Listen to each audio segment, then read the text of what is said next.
Oh boy, my throat's starting to go dry. I've become a night owl. Let's face it, I am always up at night anymore. And that's due to several factors. But yeah, I finished marking finished marking it all up. Finished beveling all the insides. Tell you what, this was a bit tricky. This was a bit tricky to get this one thing. Do that. Because the way I made these,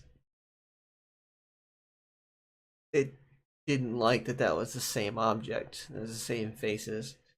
So I had to separate the faces, line them up with themselves, create a new face here, go out that way. But that was after it was already made. Like, I distorted it. I basically dragged it from here because it like beveled out from here and from the center. So it's like floating out here, way out here. What I ended up doing was putting it back up against this side, putting it back up against this side.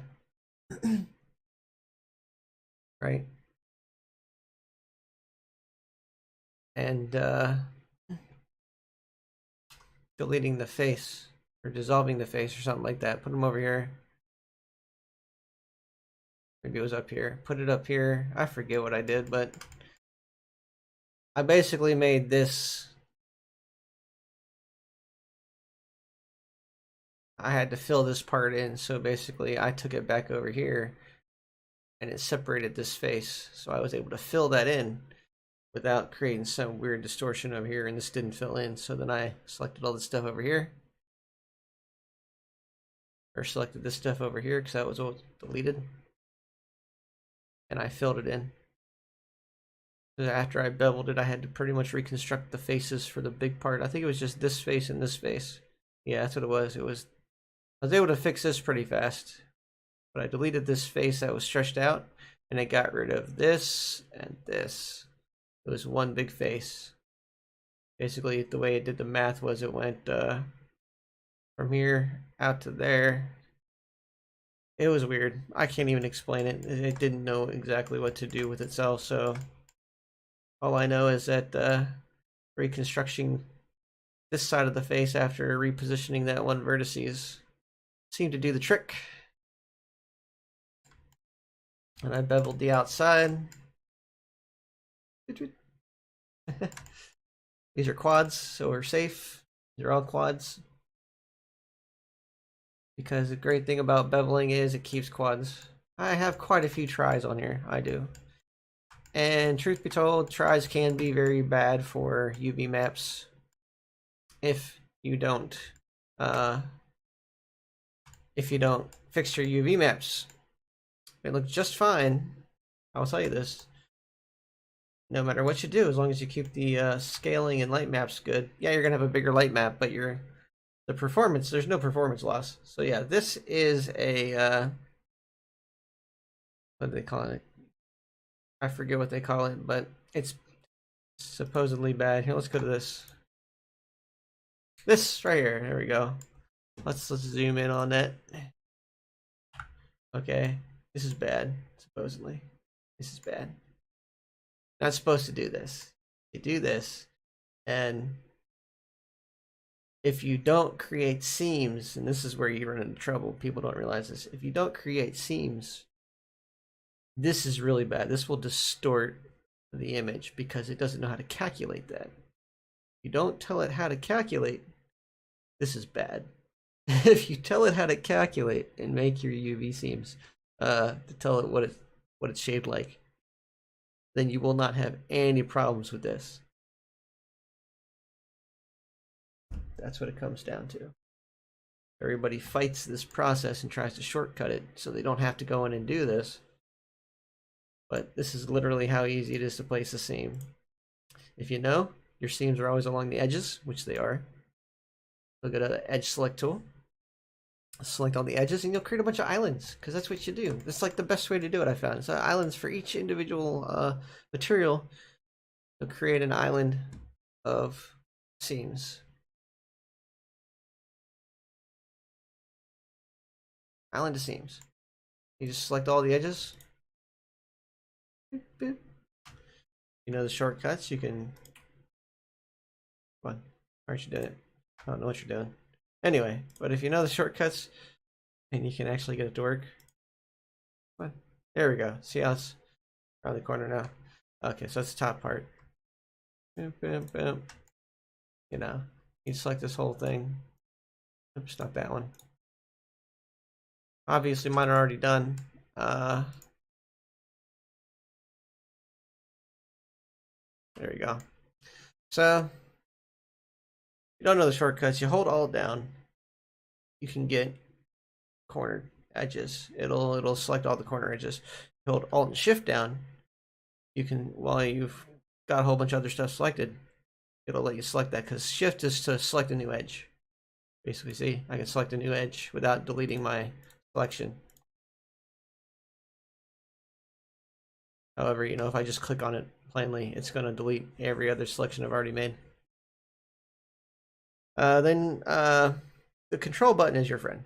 Okay, you have like Control E for edges, Control F for faces, Control V for vertices, and that's basically just bringing down the drop down menu, like in this case Control E, for marking the sharp, marking the seams, which is the UV seams, is what we want to work with right now. The edge crease, edge bevel, edge, edge, edge. This is all edge. An edge menu. So the control button, the shortcut key for this is very handy. And it's the same for everything else. Control V, vertices, vertices, vertices, vertices, vertex. Okay? And then Control F for faces. Faces. That's in edit mode. Obviously, the Control F, V, and E is for edit mode. Like I said, once you learn all the shortcuts, oh my god, it becomes so easy and so fluent. And you'll get frustrated in times when you don't know those shortcuts. But yeah, then you just hit Control E and mark seam. It creates a seam. Okay, now you go all. You don't hit all here. We got to go into UV editing. And as you can see, there's nothing over here, right? Like, oh my god, I can't see anything because we haven't selected everything. All. Okay, so now I'll explain what I'm doing as I do it. Okay, I'm selecting this because this is the mesh tools, mesh tools in the options, mesh options tools. Got the material tools, the mesh tools, the property modifier tools, rendering tools, rendering properties. Basically, a whole bunch of properties for each individual thing. Material properties, mesh properties, you know. Good to have on your workflow. So as you can see, I have UV map selected, highlighted. So this is what the UV map we're editing looks like. So now you notice I selected this one. This is the active one. This is what makes my image look like it does. This is what makes my texture, my material look like that. Is this positioning. Okay. Most of the time it doesn't work right now because of software limitations.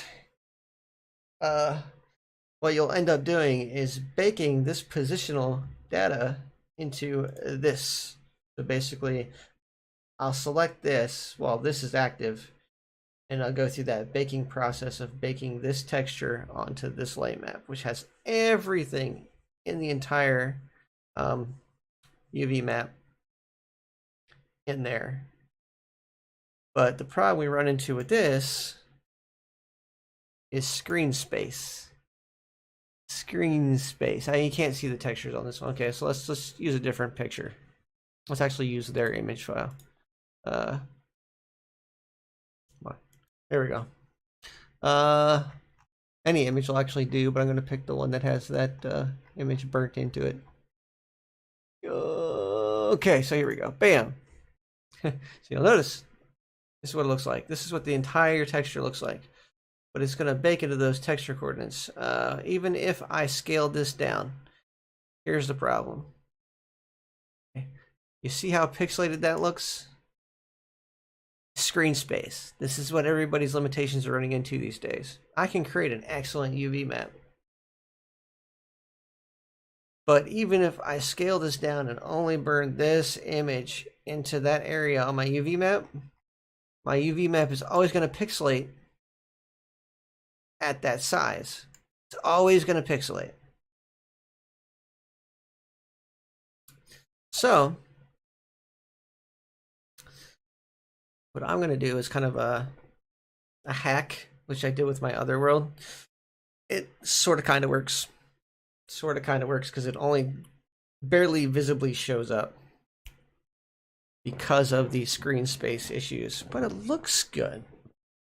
And it makes your worlds look good, I think, personally. That is, have two UV maps just like this.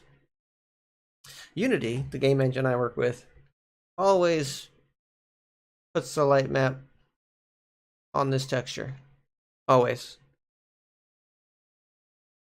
But it will. It will. I mean, I might have to redo my textures because if it doesn't work, I haven't actually done this before, but I'm assuming it will reference this one. I've seen it do it before. It will reference this one, but bake to this one. If it is baking to this one, then I'm mistaken. That'll be that test phase when I get there to see which one it's baking to, and then I'll make adjustments from there. See what has the better the better results, because you can't bake in Blender. If I have to resize all my materials and reposition all my materials, so be it. If I have to rescale all my materials, that'll be all I do is rescale my materials, and I still might have a data loss. Like I said, even then I run into screen space issues just like this.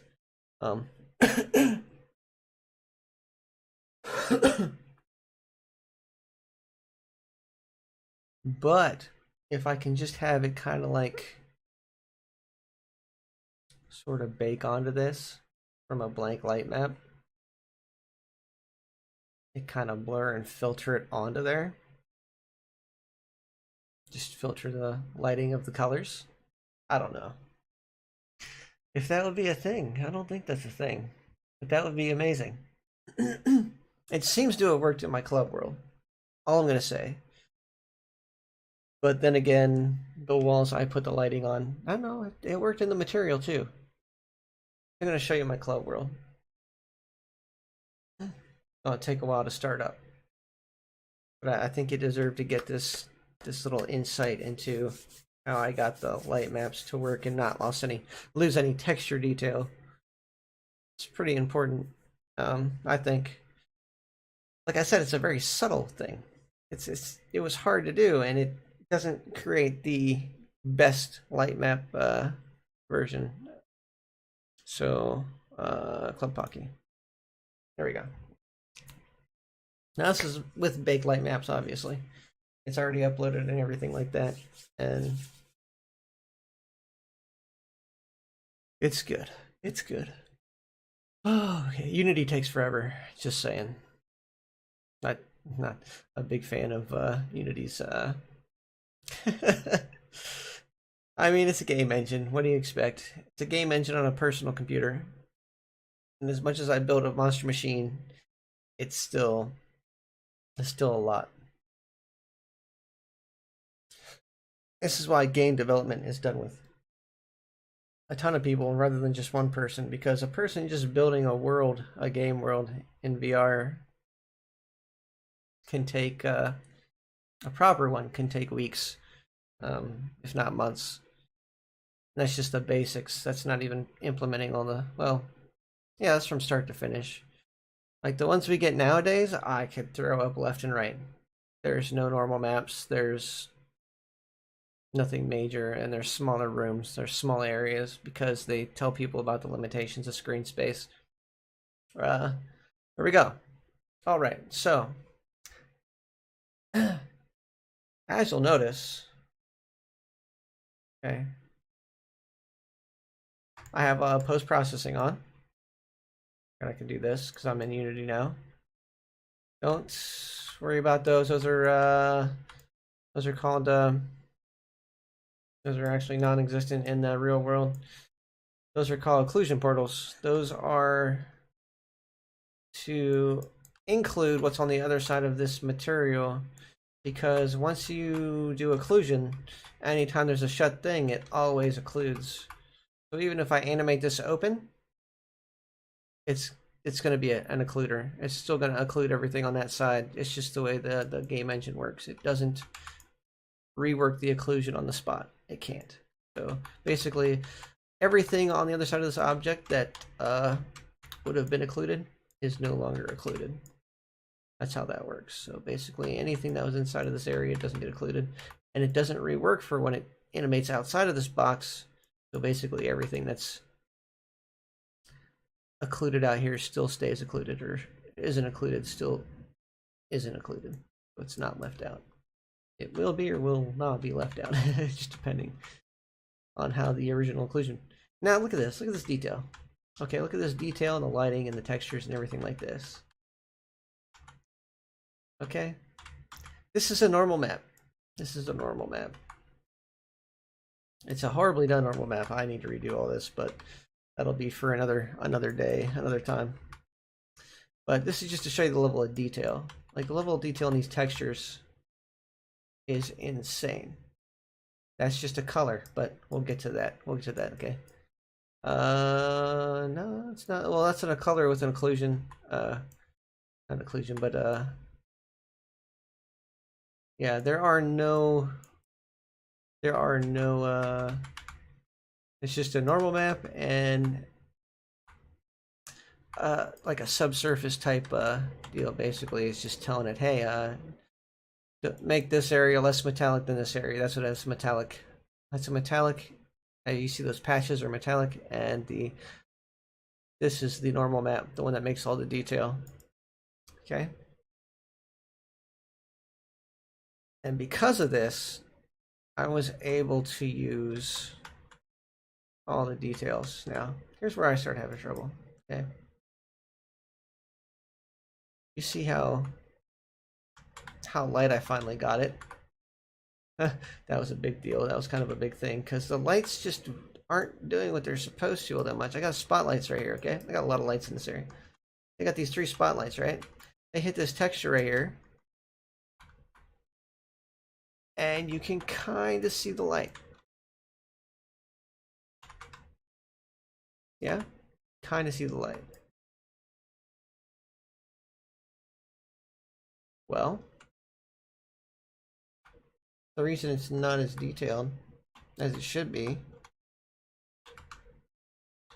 I think, was simply because if I could show the light maps on here. Okay, so where is the light map? I don't know where they hide it. Oh, I think it's references? No. Maybe it's in the object. No, it's not in the object. Type in here. Light map.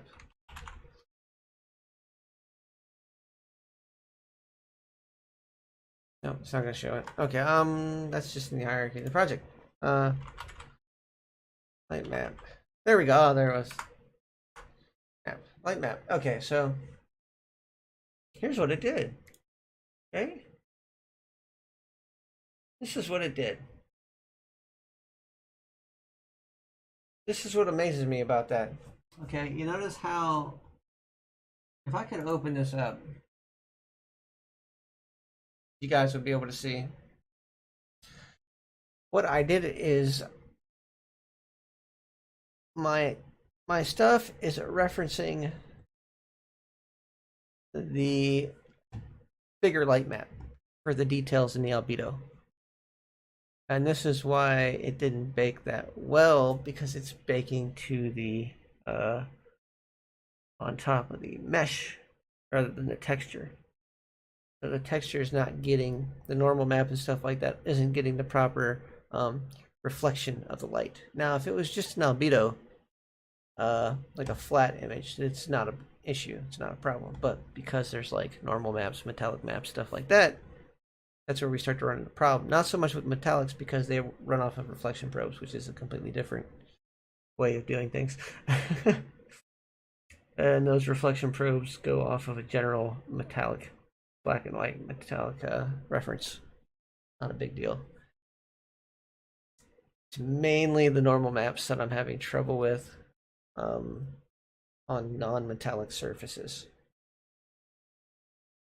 And that's where my trouble's going to run in. The lights are not going to properly reflect off of the normals. It's going to reflect on the meshes, as you saw here. Got some mesh lights because it bakes onto that bigger light map that actually shows through on top of everything. But I don't get finer details. Like I'll get shadows underneath benches, off shadows, fortunately enough, because I don't like those harsh shadows. And I'll get the look I want, but the thing I really won't get that much of is emissions. Emissions won't bake very clearly.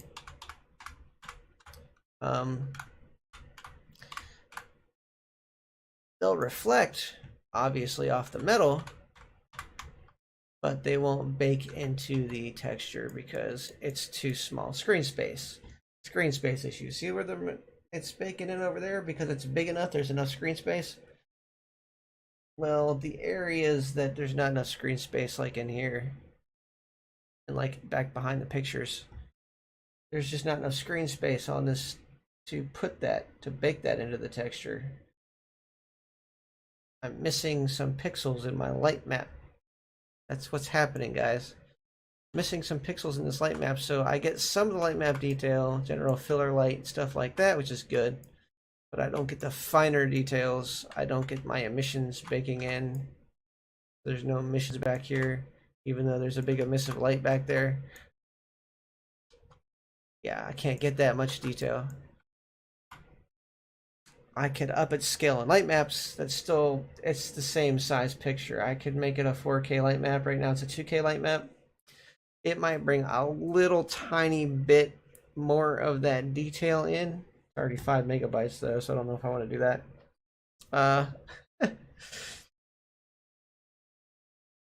But yeah, I'm gonna have to do a 4K light map for this next one.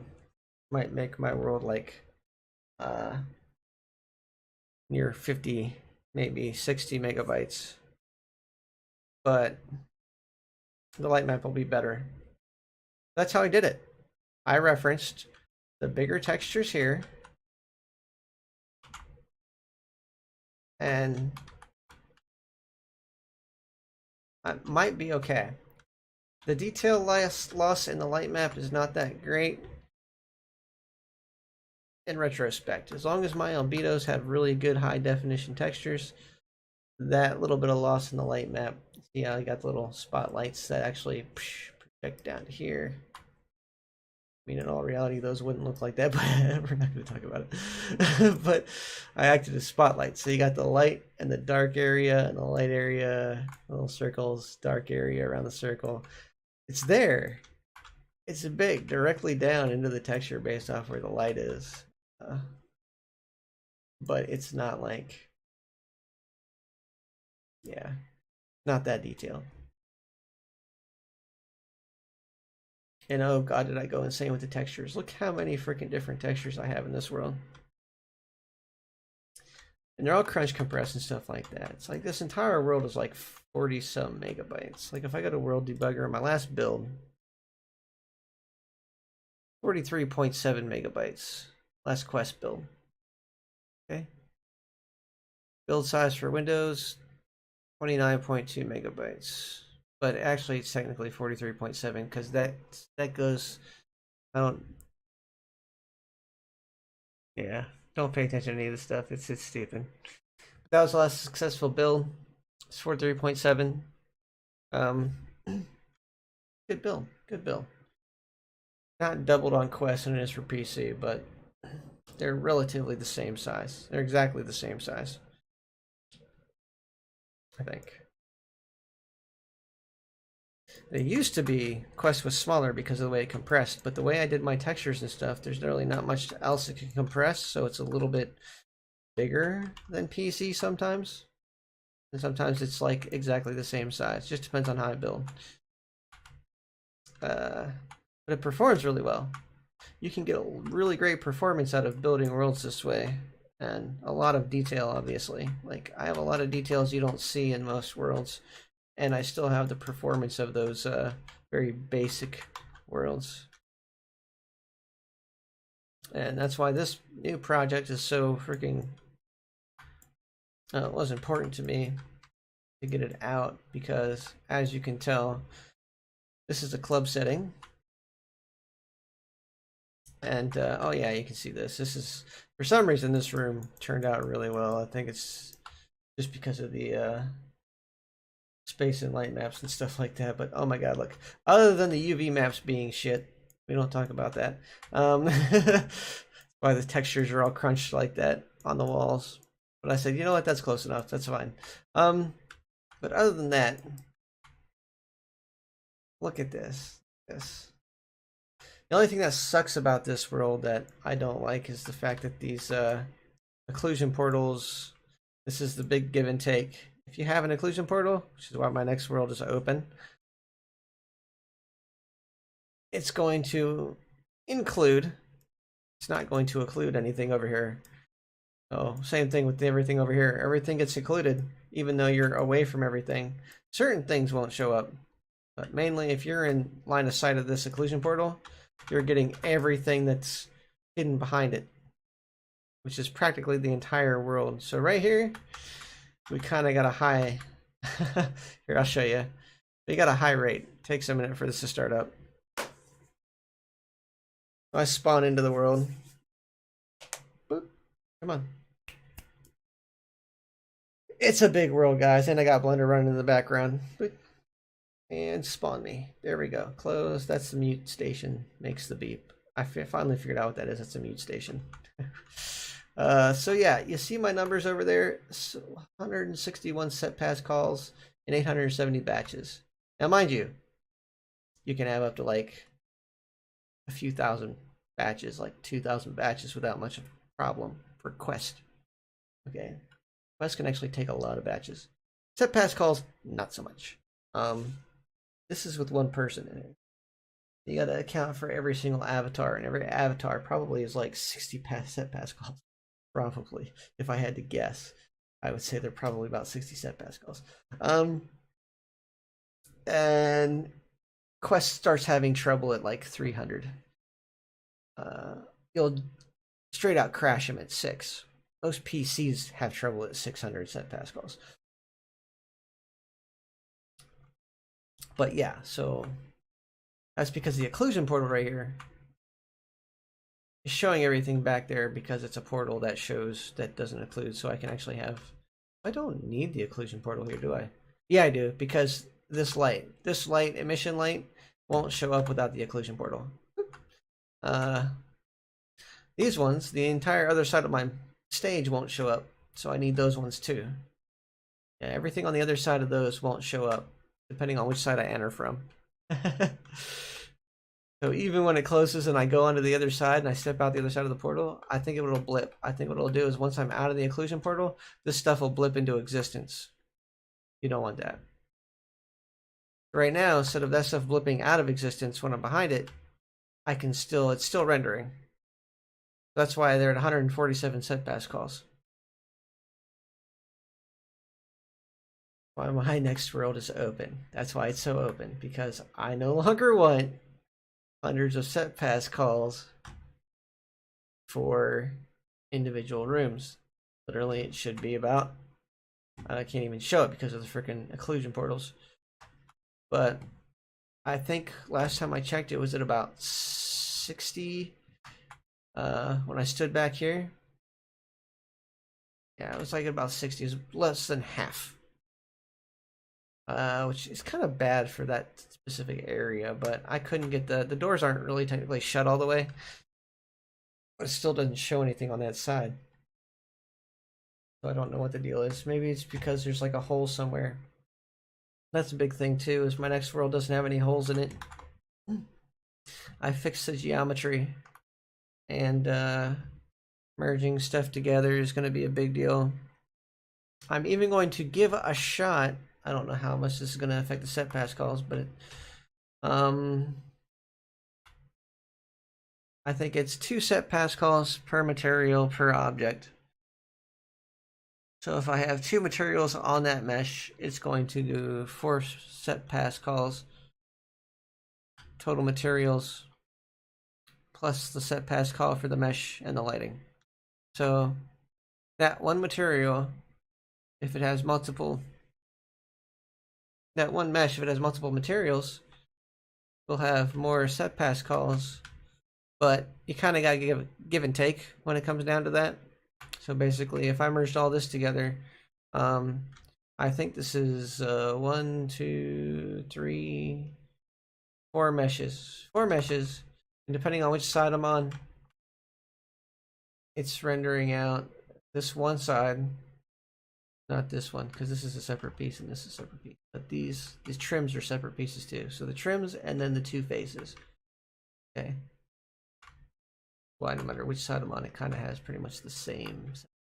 I could get one that's by itself. But anyway, if I merge this all together, let's see, I have 1, 2. Let's see, this is 3, 6, 9. Okay, so if this was all separate objects, it's like 9 set pass calls. If it's repeated, it doesn't count. The repeating objects doesn't count. That's why I have a bunch of repeated objects, because that won't add to it. That's a prefabbed item. It's calling from the same object. That's basically what that means. Okay, so those take down on set pass calls if you repeat the objects using a prefab. So this is 9. Anytime you see this, it's still just 9. 9, 9, and all the ones downstairs, just 9. That's all it's computing. It's excellent. It's great, right?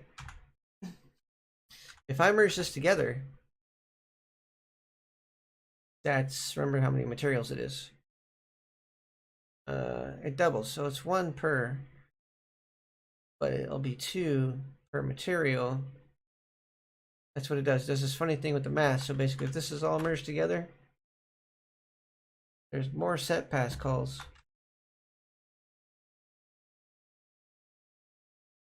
but less occlusion issues. Fewer occlusion issues, because if this is all rendering out and not separate pieces, you won't have those little blips. Every once in a while you get a blip here and there from occlusion issues. I can't even show you one because I think I fixed all mine. Yeah, I used to have one over here. Get over there. There you go. See, that's an occlusion thing, but you don't see that in game. Fine. Yeah, I used to have an occlusion issue over here. It's gone now. I still have one upstairs. I've never fixed it. But if I combine the lights together, that'll get rid of that. Did I? I got rid of it, didn't I? It was over on this side. Holy shit. I got rid of the occlusion problem. What do you know? Okay. Okay. Yep, yeah, because it was happening like right around here somewhere. It would blip out of existence. I might have just made it a non-static object, who knows. But yeah, no more issues with occlusion. Cool. Awesome. Great.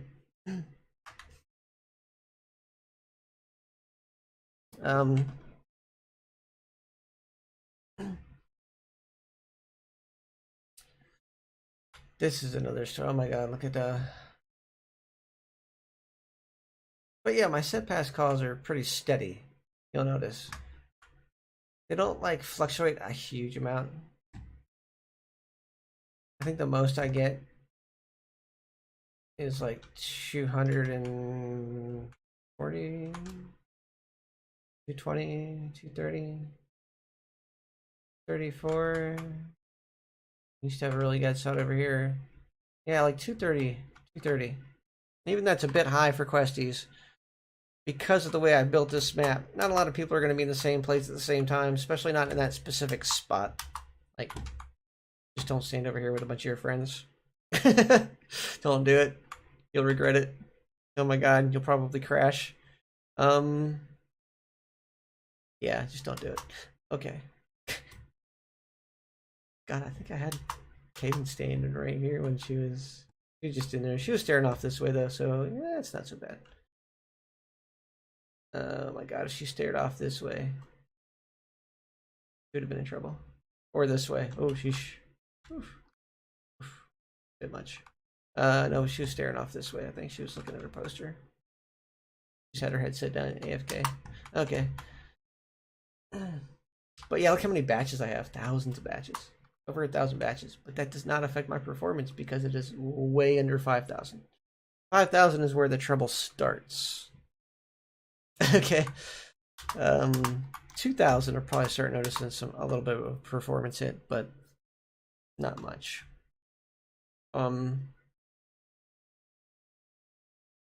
It's a give and take. It really is. I've looked at all the. I've watched a couple seminar videos on developing for VR chat and the quest limitations and stuff like that.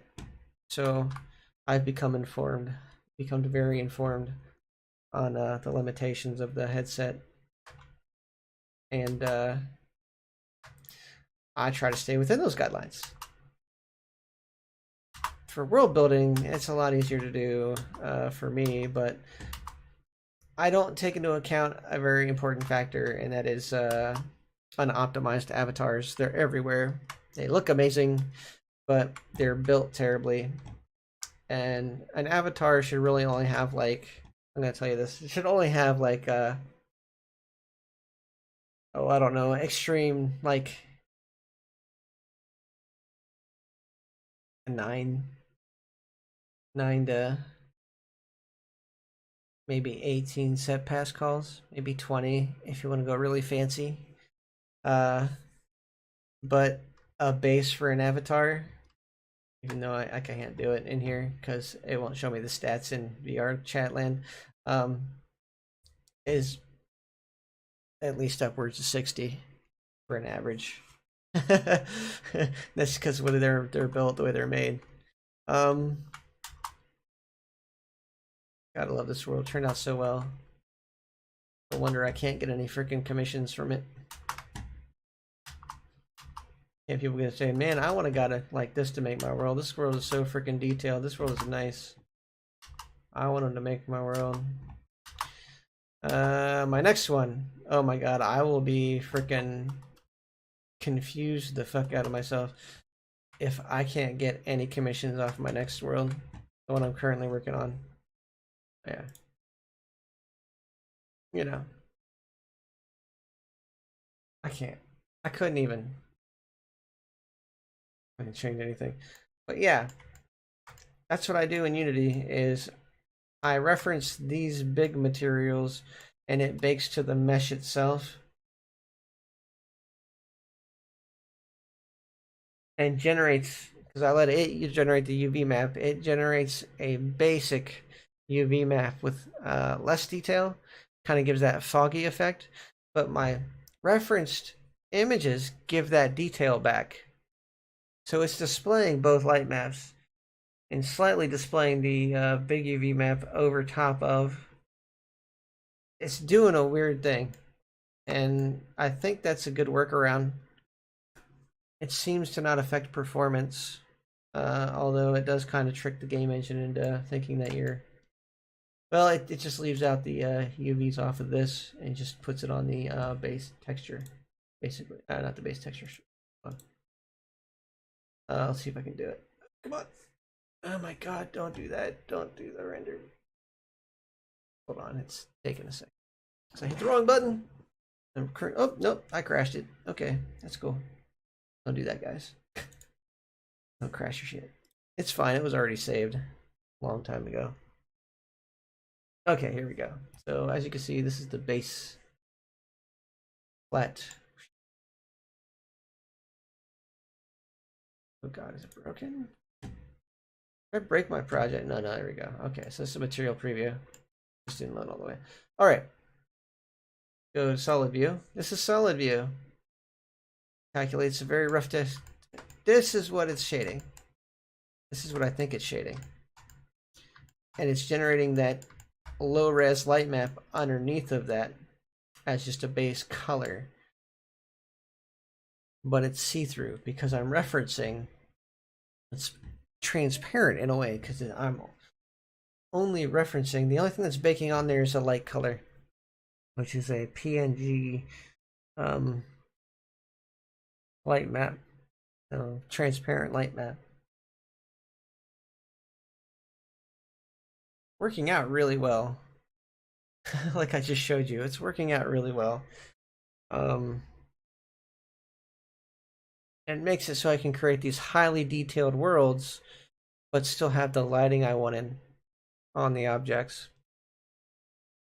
They'll look exactly how I want them to, with Unity lighting, instead of having to generate my own light maps for every single object and worry about screen space. It's a workaround. It is. It's a workaround for screen space. If you're having trouble with screen space, 2 UV maps.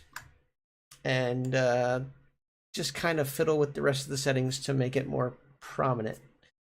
That way you're getting the lighting effects you want, you're getting the detail, it looks fantastic, and you're getting great performance and low file size. It is a bit to fiddle with. I'm not even gonna lie. It is insanely, it's still a work in progress for me. I haven't perfected it yet. But the moment I perfect that shit, I'll be sure to let everybody know, because I'm not gatekeepy. I don't do that crap. There's a loss. There's a loss that you take with everything you do. Mine is predominance. I might have just been able to fix the issue with a higher detail light map, which might have got that missing screen space in, at least enough to show up a little bit. Okay, at least enough to show up a little bit. So this world's going to be a 4K light map. Okay. Instead of 5 megabytes, it's probably going to be near 10 megabytes. It's going to double in size.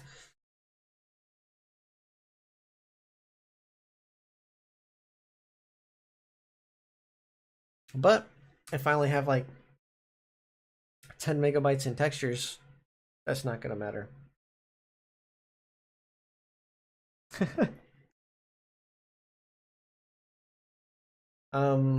I don't have too many objects I can prefab, other than this chair and the other furniture, and the bottles. Yeah, the bottles, which I'm thinking about making toggleable between. Thinking about making them toggleable, or pickups. Thinking about it because that's a lot of. Okay, this is. Right now it's one material referencing one UV map. I would turn it into 20 different materials referencing one light map. Every material has to set pass call that UV map. So it's multiplying the math, adding per object. So instead of having like, this is what it did. So it went up, instead of having like 3 set pass calls or 6 set pass calls, I forget what it was. I had 32. 32. I think the room originally had like 18 or so set pass calls. Or no, that's what it was. Okay, so my world, I tested this in my world. I wanted to see the difference, what it would do if it was pickups or just one image between one image and multiple images. And what I found out was that's what it did. This one has to call it. This one has to call it. They all have to call it. But right now, it's just one big image. Actually, right now, I think they're separate. Yeah, they're separate. But I was planning on merging them because they're referencing the same light map. I was going to place them and just merge them. I might make the Jack Daniels pick upable. Or, find a really good bottle of Captain Morgan, because that was my favorite. That was always my favorite out of all the drinks, even though the drinking is just shitty all around. I preferred Captain Morgan if I was going to hurt myself.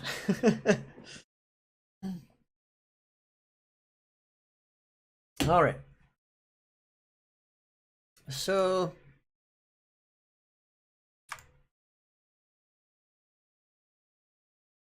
there's going to be more decorations in here. And that's where the merging of the meshes is going to come into place. Because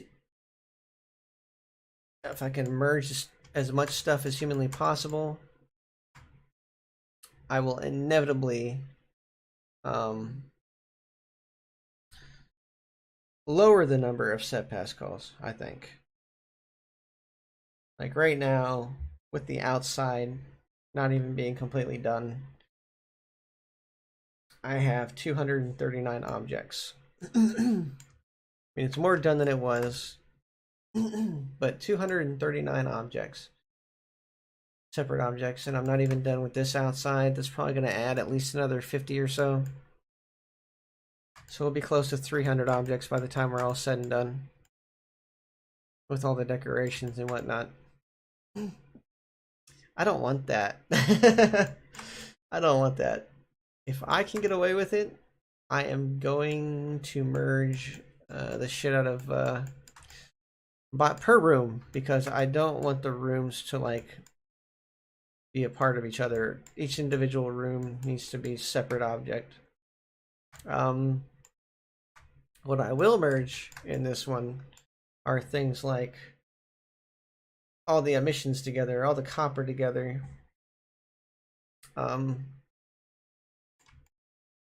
Things that I can't prefab, like these chairs, I'll merge them all together. If it's not a prefab, like this prefab is just going to get called over and over again. So, do that.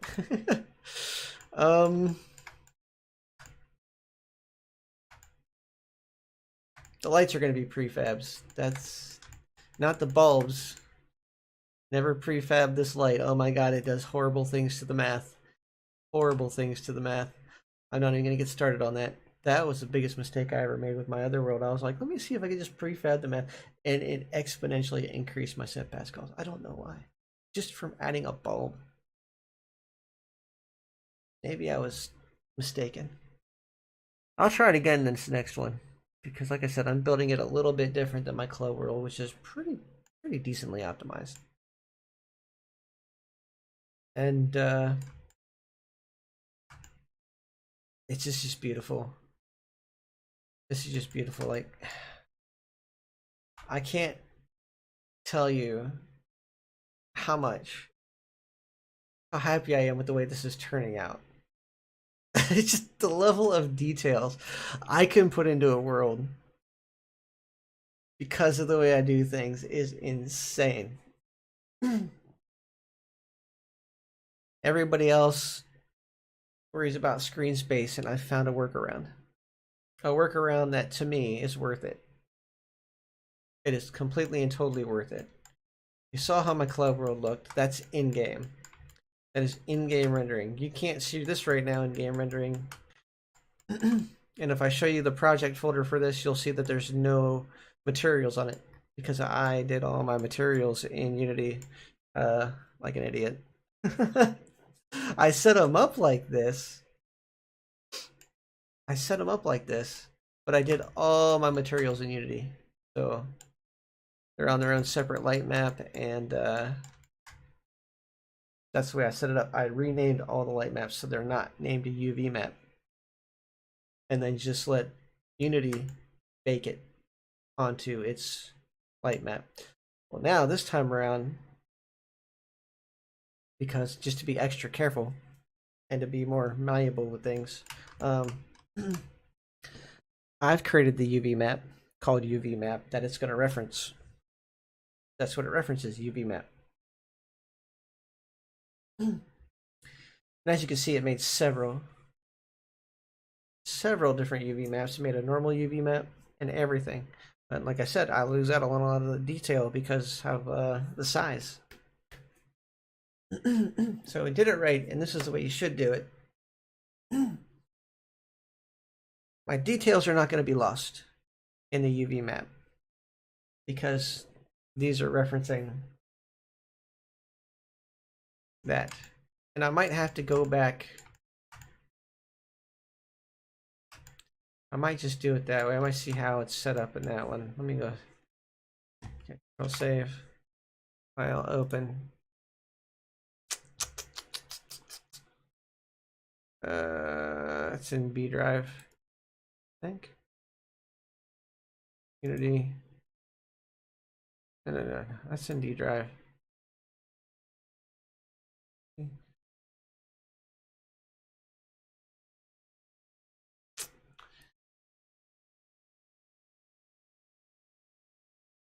Worlds. Oh, world. October. There we go. Okay, so open. Here we go. Ignore this mess because I did most of this stuff in Unity. But yeah, see how I have it set up? Exactly how I have it set up. It's referencing this, and it's UV mapped to here. I did that for everything. Like I said, I didn't put any textures on here, but I referenced it the same. Why it's not showing that? I think I deleted that scene, or I hit it, something like that. We don't talk about it. I might have been revamping some things, but I never got around to finishing. Like I finally added those lights in there, and they look better in Blender than they do in Unity, so I was thinking about replacing them with that. It looks so much nicer. Anyway.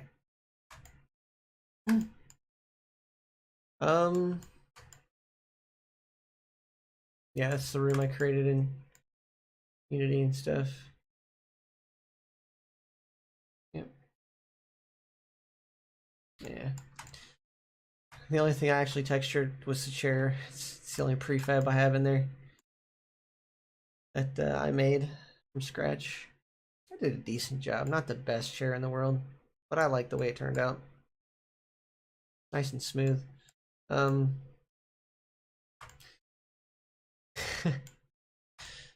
Yeah, this world is more of an open world. This world is closed off world. So go file, open. Oh.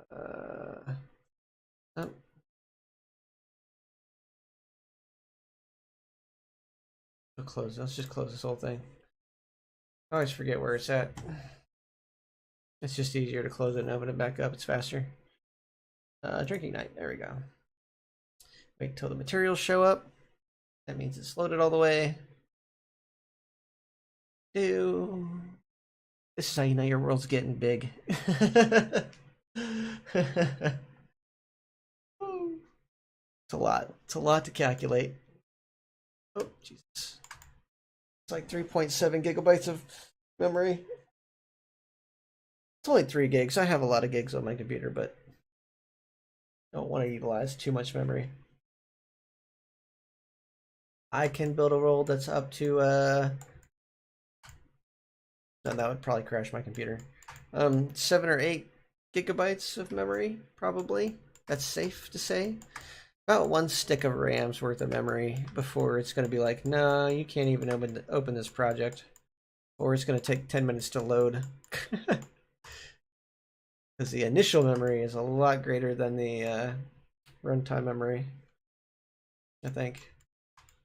Once everything's been called, it's not a big deal. It's just calling it that's the problem. Yeah, it's going to look nice. There's going to be a pool outside. Little chill area. I haven't really decided what to do with that yet, but I was thinking maybe campfire.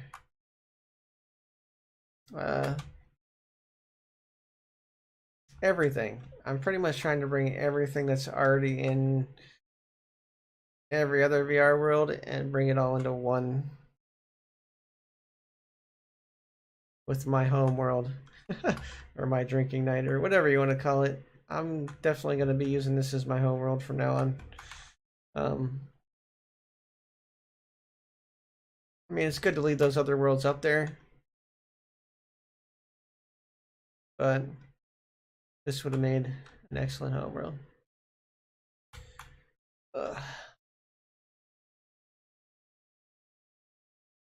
I'll be right back.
Oh god. Whew. Why am I a nighttime person? My friends run during the day or afternoon. Well, I suppose if they still existed, if they still hung out all the time, I could be part of the no sleep squad. But I don't think they want to talk to me. So let's not. I don't know. Let's not worry about that. Okay, save.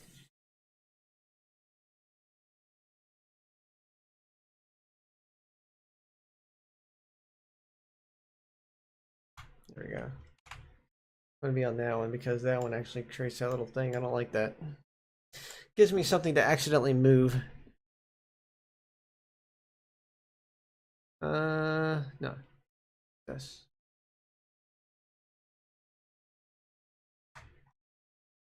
See that black line? If I could just select that black line and figure out what that's a part of. If it's a part of anything that's not over there. I think it's a part of something over there. Hit it all. Go tab. This is always a good thing to do every once in a while. Be in edge mode. Because you know you'll have like double edges here and there and you don't want those. If they're close together, you can merge by distance. It removed 7. And if I go tab, if I look out, you can look around. It definitely doesn't mess anything up. You might think it would, but it doesn't mess up UVs or anything. It just merges edges together that are within a certain distance of each other. And can fix things like that visual glitch where, there we go. Like, it's still kind of there, but oh, it did get rid of it a little bit. Yeah, see, it got rid of those free floating edges. It merged them with the edges that they were by. They were probably just random edges, just not connected to anything. That happens a lot with vertices too. Like you can do the same thing with vertices. For select all, we go tab, go into vertices mode, select all on here, merge by distance. So basically anything that's really close to each other. And that will not mess up your mesh in like 99.999% of the cases. I mean, look how closely these freaking verts are. How close they are. Ridiculous. We'll only do it if the X and Y are extremely close to each other. We're talking about by the hundreds of thousands.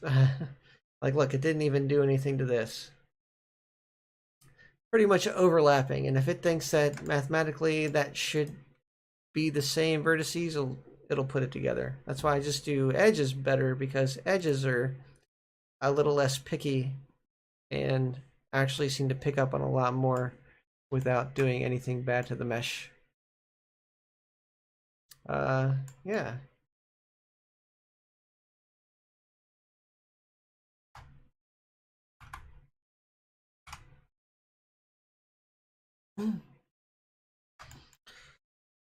Oh god.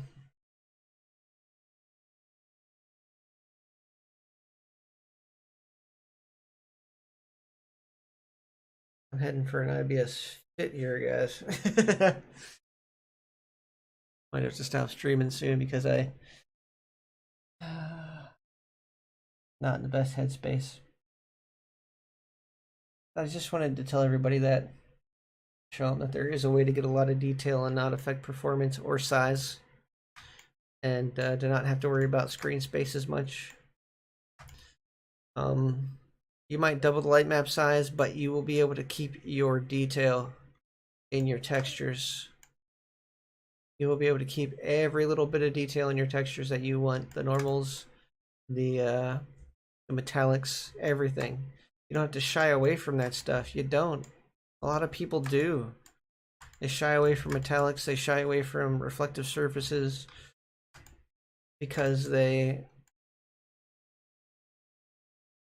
scared of losing that detail and just having it look crappy. So they just stick with base colors. Yeah, everything's shaded really well. It looks really nice, but it's just so flat. There's no dimension to it. There's no there's no sense of depth or realism. And this is the workaround for it. This is the compromise from getting away from having to bake every single texture, which I could do. Bake every single surface. That would get the best results. But every time I bake a surface, I have to create a new texture based off of that bake. That way I'm not losing any screen space. Okay. The only downfall is it still would distort and become blurry even afterwards. It would. It'd become even blurrier afterwards. Especially if I baked it all into the single individual light map just to get that extra crisp light map look. You're not gonna get it. You're not gonna get it. You're gonna get as good of a light map as it can get you, a baked light map as it can get you at 4K. As long as you're okay with that and see the limitations like I did, as long as you're okay with that, it's gonna be fine. You adjust your lights to soft shadow,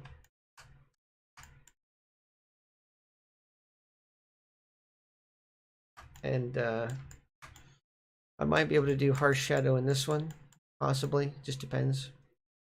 When I'm finalizing my mesh, I'll see.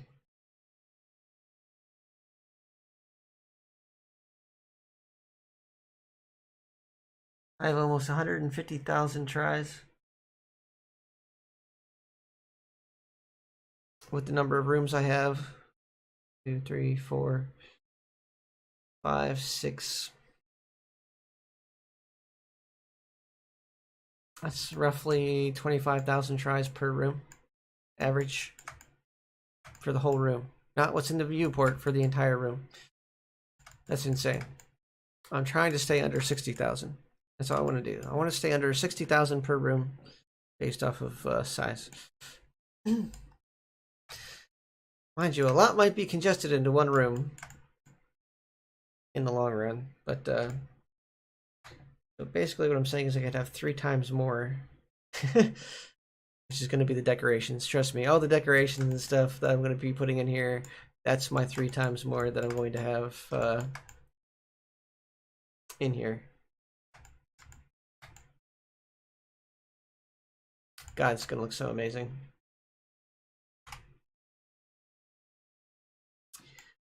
And it actually should look like a better version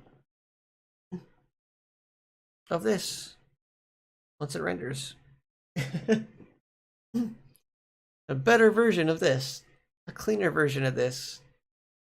Basically, I'll make it look as close to this as I can in Unity.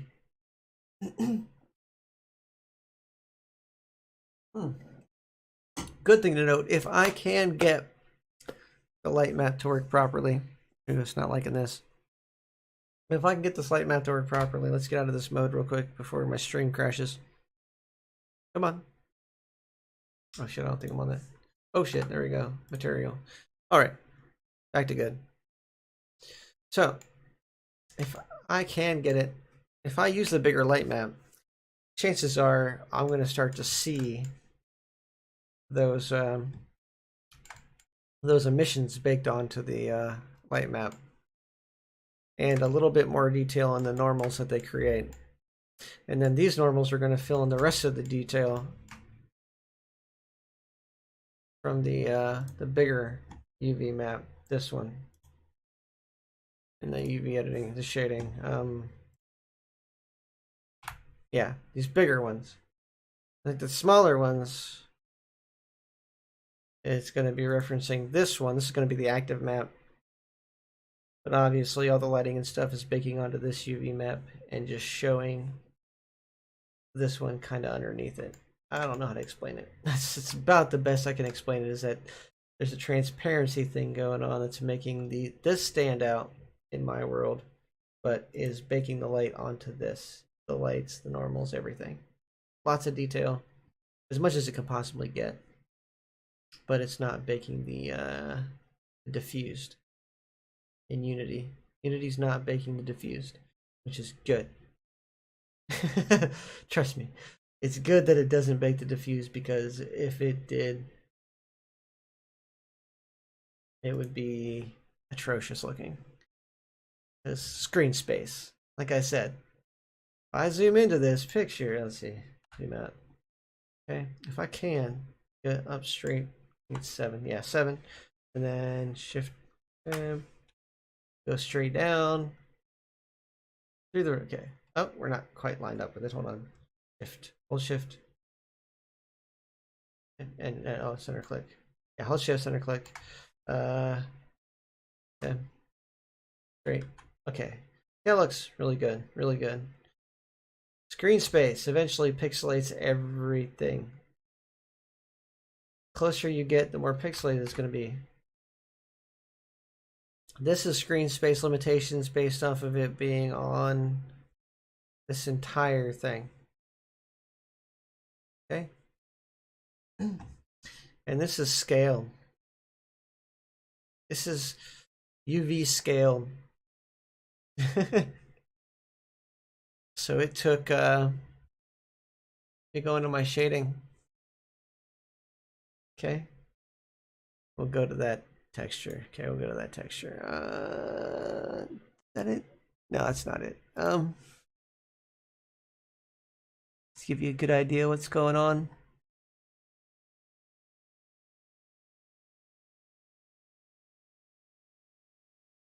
There we go. All right, that's all I get.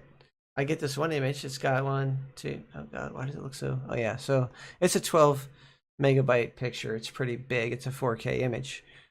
So right about here, nice crisp detail. Looks really grainy. It's a very grainy wood, but it looks really nice. Okay. This is being displayed in 1080p. I think that's what my problem is. We're not going to talk about that, but okay. So you get so close. A lot of the detail, right? A lot of the swirlies. That's about where it's at. Well, this is obviously bigger than this, and obviously repeated. You can see it repeating. This image is repeating a whole bunch of times on here because of these two things. Well, texture coordinates. This does not fix screen space. This gives something, the material to reference. This does not transfer between programs, but the light maps do. So as long as I use this light map while scaling the material that I'll have to recreate in Unity, yeah, I'll have to recreate all the materials in Unity because it does not reference this.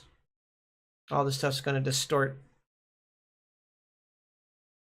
But all I have to do is the offset all the stuff that's built into Unity to offset, and as long as it's referencing the same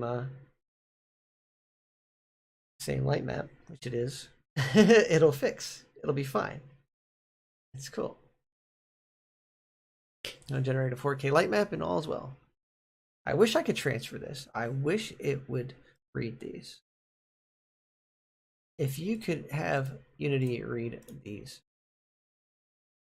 my god, would world creating be so much better, so much easier. Instead, you gotta like recreate the textures. I guess there's a way to transfer them over and actually have it. There's a somebody created a node system, a node reader in Unity that you can just like have all that data transfer over, but I don't have that extension. Or do I want to take the chances of it messing something up in translation? Because that can happen. You could lose translation.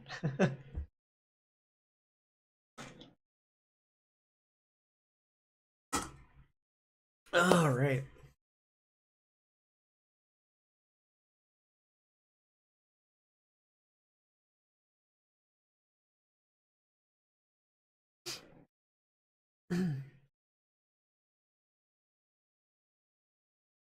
It may be. No, it won't be. Okay, yeah.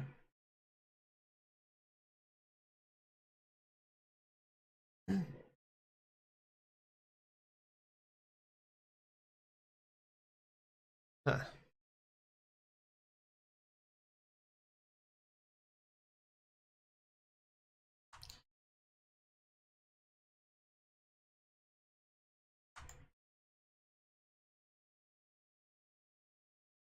Uh, all right. Control save.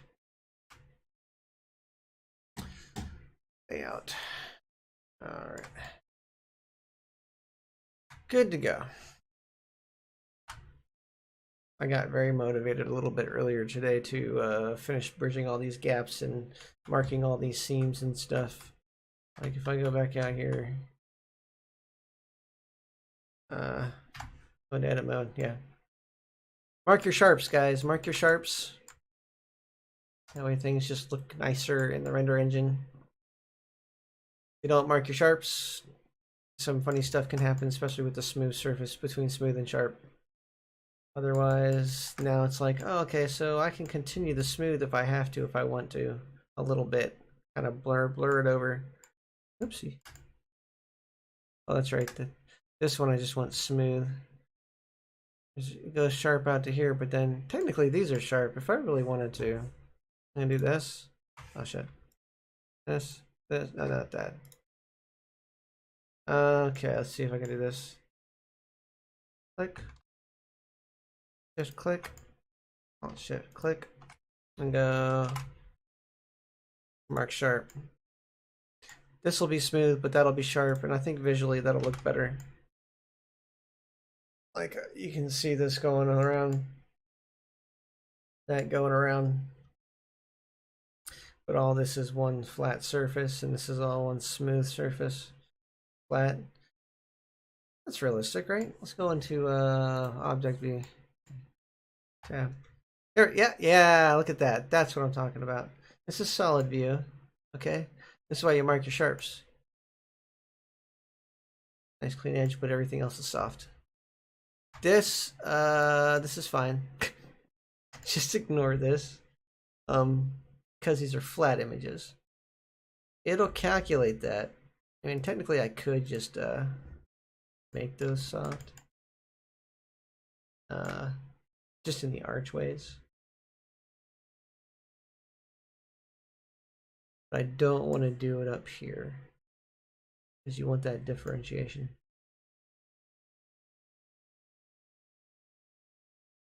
Maybe it might look a little better. But then I have to do it for each one of these too. I'd have to do it inside outside and leave this flat. I don't want to, because it'll round this off. I don't want to round that off, but I do want to round that off. But visually speaking, it works out really well because I've done the same thing in here. You see, this is rounded. This whole corner is rounded. But this, oh shit, there's not something marked sharp here. See? That line, that didn't mark it sharp. That's why visually it looks like that. So, go in here, go tab. See how it's there? But it's not marked sharp. So, E, mark sharp. Oh shit, is it this one? E, mark sharp. Not marking it sharp. Mark that sharp, but it didn't mark this sharp. Maybe there's another one in there. There we go. This is how we do this. Merge by distance. Apparently there's nothing there. Mark sharp. It refuses to mark that sharp. How would I go into faces? And do this. Grab this one, grab this one. This, okay. This one. This one. That one. And this one.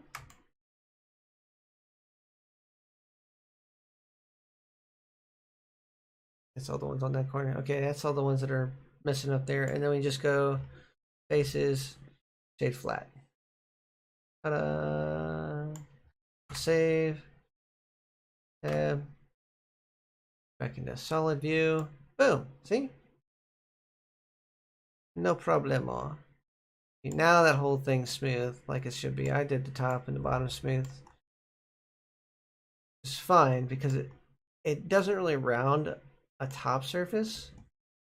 If I go back and do a material preview, see it doesn't really round the top surface. It doesn't round it at all. It just makes the shine kind of a little bit better. Oh, my wall's fixed. Yeah, that needed to be shaded flat. I think with over here, I think I need to shade this flat. Shade this stuff flat. Because I had it all shaded smooth earlier. Kind of good because I got the sharp marked here. See, I have the sharp marked on these ones. See? So it's not as bad. Just that won't let me mark that sharp, so I'll have to force these to be flat. It's a workaround, you know. It's always a workaround for things. You get the same visual that you wanted. Like now when I render this out, it looks a little better. Because that corner was doing some really weird looking stuff. So now, watch what happens when I render it. Didn't like that look. I didn't like the way that was looking. That was crappy. So here we go. Boom, that looks beautiful. That is beautiful. Oh yeah, look at that. That looks so much better. That line's gone. Remember that line that was there that it looked really weird? Yeah, it's not there anymore. So now it knows how to calculate the lighting properly on that surface. Good to go. Good to go, guys. Ugh. Stretch.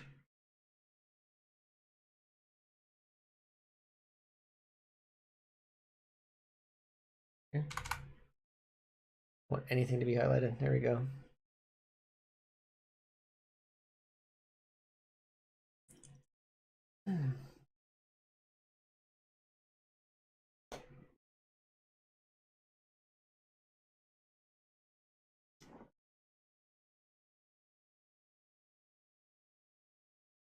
Whew.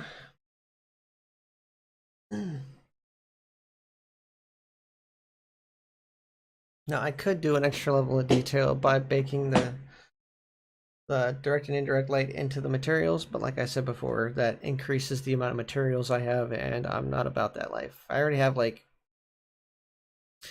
22 materials, I think. 21 or 22 materials.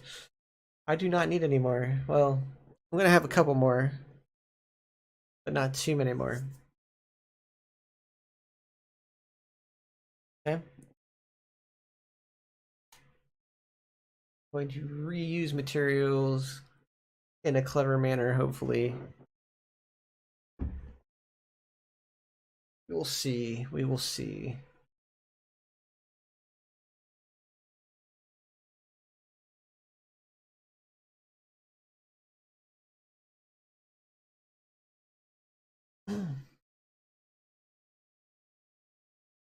I am going to have to create one more material for the pool itself because the tiles in my main hallway are not small enough for the pool, but I do want that style of tile in the pool on the floor. And then for the walls, I'm going to have this with the copper trim on the walls in the pool. Or no, the marble. That's right, the marble with the copper trim for the walls.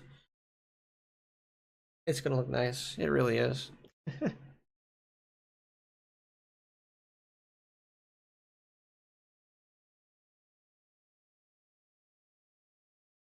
Oh, God. Ooh.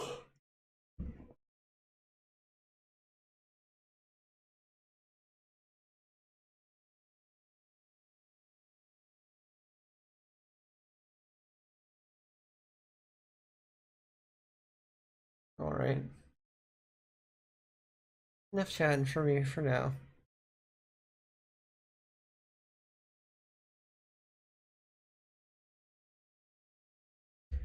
Might catch everybody later.